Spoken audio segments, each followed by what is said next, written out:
afternoon, everybody. My name is Shankanath Bandyopadhyay and wish a very warm welcome to all of you from Informatics Ratings. Now, today, as we are going through quite interesting times, and as Wikipedia says, that it is quite uninteresting times in where we are going through a lot of challenges. In fact, the global economy is going through several challenges right now, and the recent the biggest challenge in today's context is Russia's invasion on Ukraine, as all of you are seeing. And so in this context, we want to discuss some of the implications of this invasion for the global economy, as well as the Indian economy, and what is the way forward. So, given this backdrop, we will like to discuss certain issues like what is the background. So, we will be giving a background in brief of this Russia and Ukraine tussle, and then we will also discuss the sanction that is imposed by the US and other countries on Russia, and what are the likely implications going forward, as well as what are the implications for India. And then we will also discuss some of the implications for the different sectors and industries, like implications for the oil prices and metal and crucial commodities, and what are the way forward. So, first of all, let us give us a brief background of the invasion by the Russia on Ukraine. On 24th February 2022, the Russian President Vladimir Putin announced a military operation in Ukraine. Even the announcement came at a time when the UN was in the middle of an emergency meeting discussing the Ukraine crisis. Now, it's a very interesting history that we can observe in this context, and as famous American political scientist John Mearsheimer emphasized, the real problem started in April 2008 at the NATO summit in Bucharest, where after NATO issued a statement that said that Ukraine and Georgia would become a part of the NATO, that is the North Atlantic Treaty Organization, and Russians made it unequivocally clear that at the time that they viewed this as very existential threat. Now, basically, the Putin was quite is very uncomfortable in very simple words that he was his main concern, and which he, according to him, he has flagged to the NATO and US and the Western Alliance for a long time, that any member of the NATO can use the Ukraine as a shelter and can use that platform, which is from the security point of view for Russia is a biggest challenge. And now, so just to quote like Dr. Abhay Kumar Singh, who is an Indian-born deputed belonging to the Putin's party, he stated that think if China would have set up a military base in Bangladesh or in Nepal, so what will be the India's reaction into that? So basically, one thing like the people so the main concern was that if Ukraine joins NATO, it will bring NATO forces closer to Russia, which Putin has taken as a potential threat for the country. And so only one thing is that there was no actual attack, but it was in a diplomacy stage before the attack by the Russia. But the Putin has taken this an attempt that by declaring that he did not have any other alternative but to protect the national security in the larger context for the Russian nationals. So now let us discuss some of the implications of the immediately after the attack, the US and many other countries, including the European countries, the UK and like Singapore and other, they have imposed the sanctions on Russia, and US President Joe Biden has launched a streak of sanctions on Russia, calling that this move is beginning of an invasion. Now, US banned people and companies from doing business with the Bank of Russia, the Russian National Wealth Fund, Ministry of Finance, and SWIFT operations stopped by US, UK, Canada, Europe with the certain Russian banks. Now, further, the US President Joe Biden on 8 March announced a ban on Russian oil imports to US, saying that US will not be a part of subsidizing Putin's war on Ukraine. Now, despite the fact that average gas price has increased in US and retail prices in some gas stations in California also have ticked up over $7 per gallon. But however, US imports is much less from the Russia in terms of oil, and then what will matter is basically what European Union will do or what actions they will take. So that is a matter of major concern in this regard. Now, as a result of this attack, there is a lot of challenges and problems that Russia is facing now. So Russia and Belarus are edging close to default as a result of sanctions. Now, around half of Russia's hard currency bond are held by foreign investors, and as many rating agencies, they have even closed the operations, and they have give a rating immediately to the junk status, and now it is quite difficult for the Russia as well as Ukraine to serve this kind of to repay the debt amount. So there's an imminent threat for the default for the Russia as well as Ukraine. Now, another interesting thing is that a discussion point is that will sanctions be effective on Russia, or what are the implications of the sanctions? So a crucial sanction imposed by on Russia by US, UK and Canada is to cut off some of the large Russian banks from the SWIFT operation, that is Society for Worldwide Interbank Telecommunications. Now, some experts believe that Russian President Putin was actually preparing for that since 2014, and Russian Central Bank has developed a system called SPFS, that is Systema Передачи Финансовых сообщений, that is in Russian language, that is a SWIFT equivalent, Russian equivalent of the SWIFT, though its outreach is much less compared to SWIFT. And further, Russian banks also can use China's cross-border interbank payment system, that is CIPS, and efforts are ongoing to connect CIPS with the SPFS. Until January 2022, there are around 1,280 financial institutions, including 23 Russian banks, which were connected to CIPS. So a perception is also building that a lot of private cryptocurrencies may proliferate in this regard by the Russian private transactions, since they have been officially banned from the SWIFT. Now, it is also likely that Putin had in mind that US has frozen earlier the $7 billion of forex reserves when Taliban has taken over on the Afghanistan, and Russia gradually they have started reducing their holding for the US government securities on all the other European Union sovereign bonds. So Russia has increased its gold holdings of forex reserves from say $45 billion in 2015 to $132 billion at present.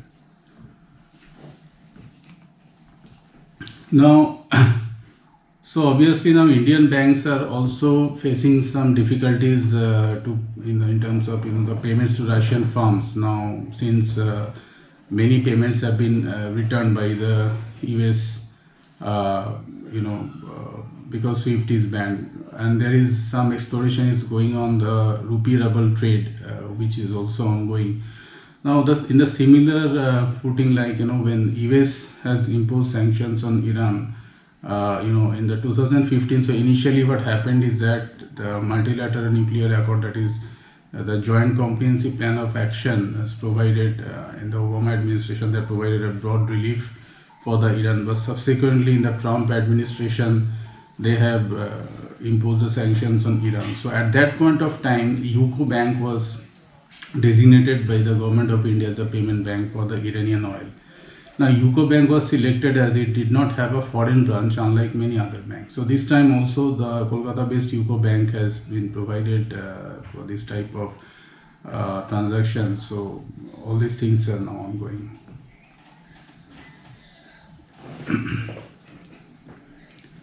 Now, what are the other impact on Russia? So if you see that the ruble declined as much as 30% against the dollar on 28th February.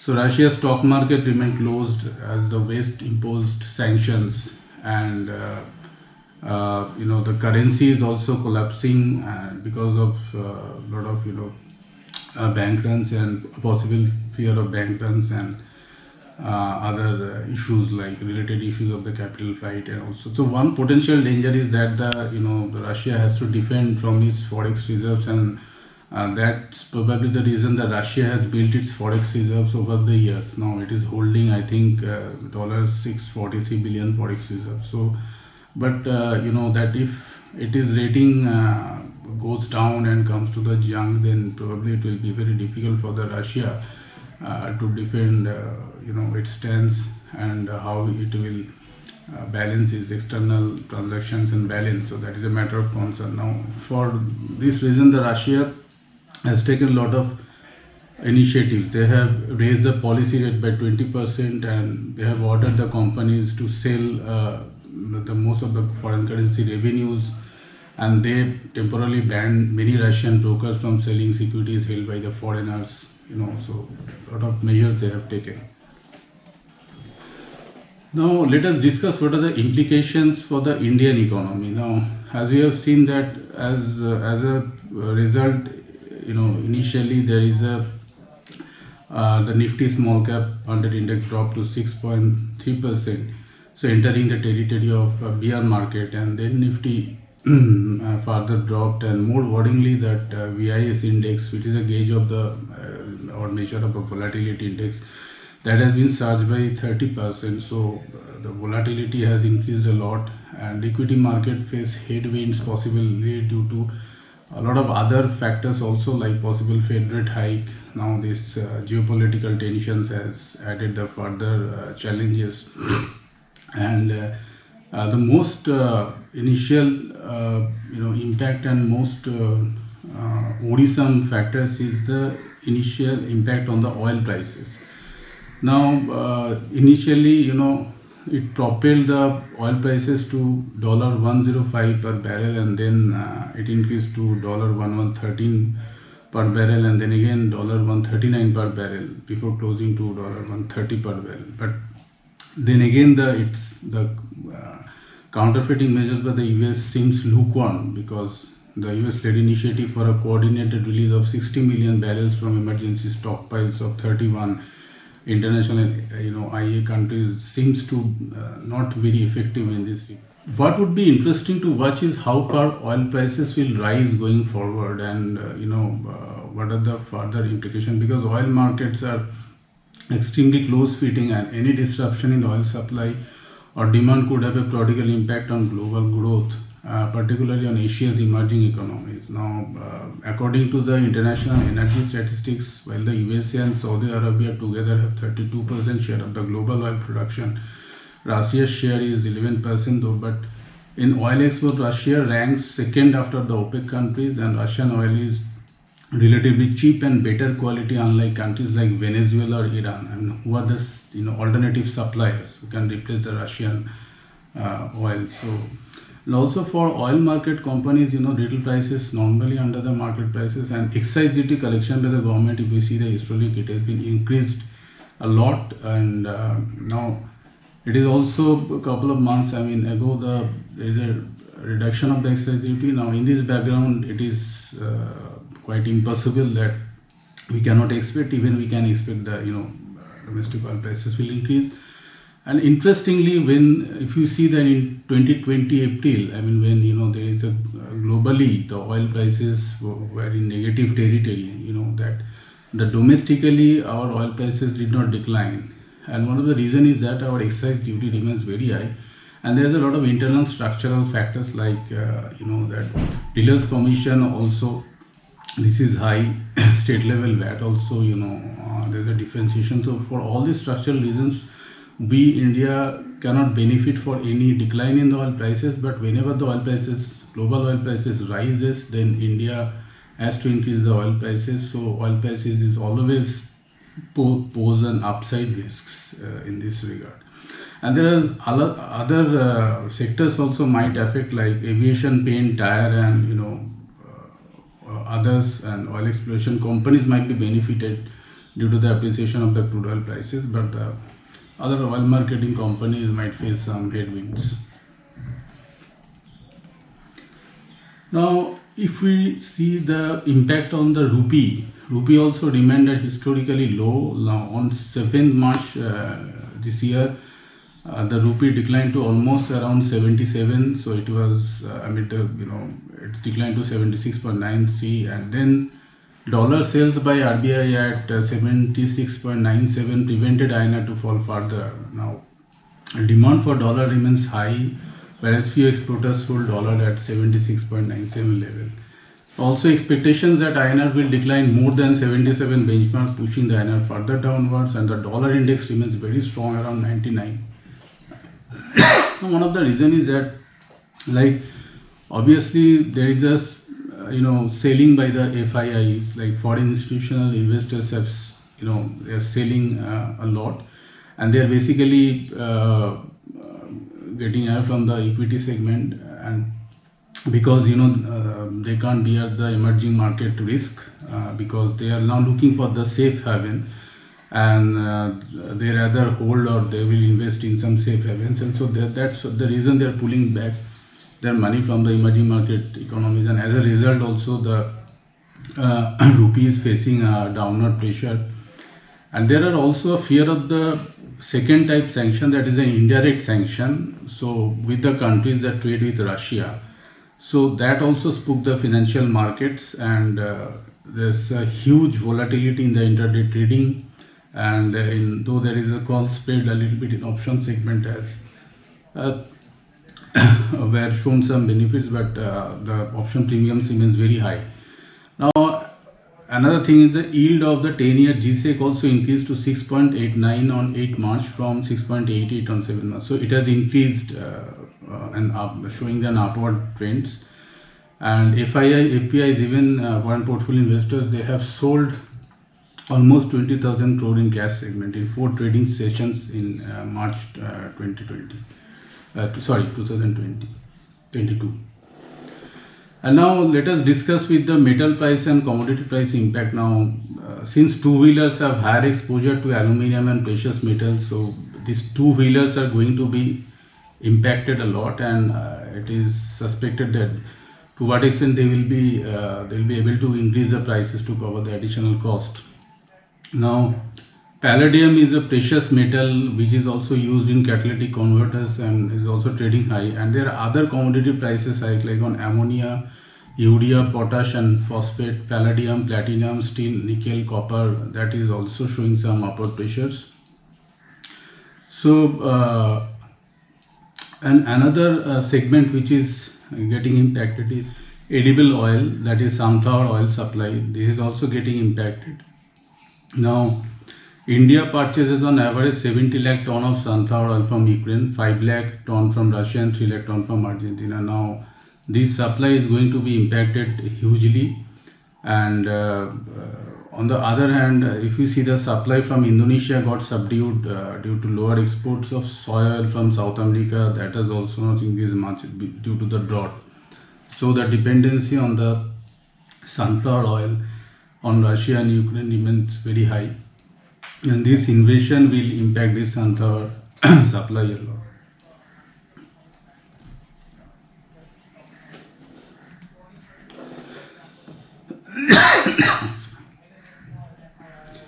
Now let us discuss with another on the impact on the fertilizer prices. Now this crisis is going to make a shortage of potash, which is a major ingredient used in the manufacture of fertilizers. Now Russia and Belarus are major sources of potash suppliers to India, and India imports some amount of potash from the Russian ports. Now due to sanctions, such supplies might be impacted. And certain potash miners in Canada are also not keen in raising potash production, thus prices are also not getting moderated. So such developments might push up potash prices further. So hence it might force the government of India to provide more fertilizer subsidy in this regard. Now we have discussed the implications for different segments and industries. So let us discuss what is the way forward from here.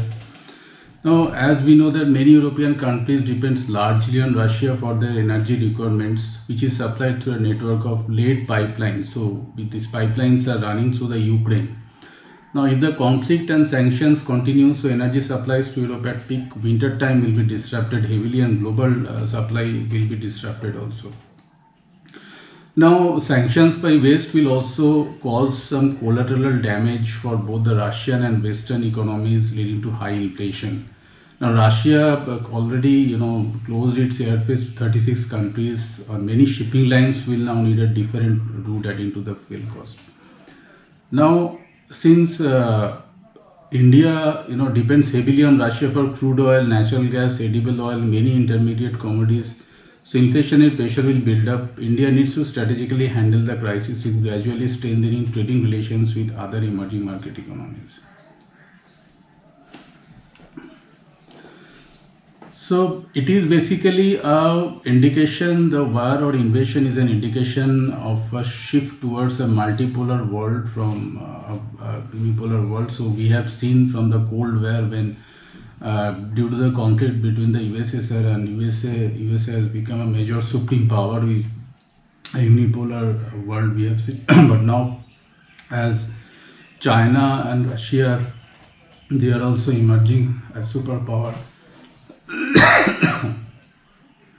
And in this regard, China's role will also become critical as it may have a mediatory role to play in the ongoing crisis.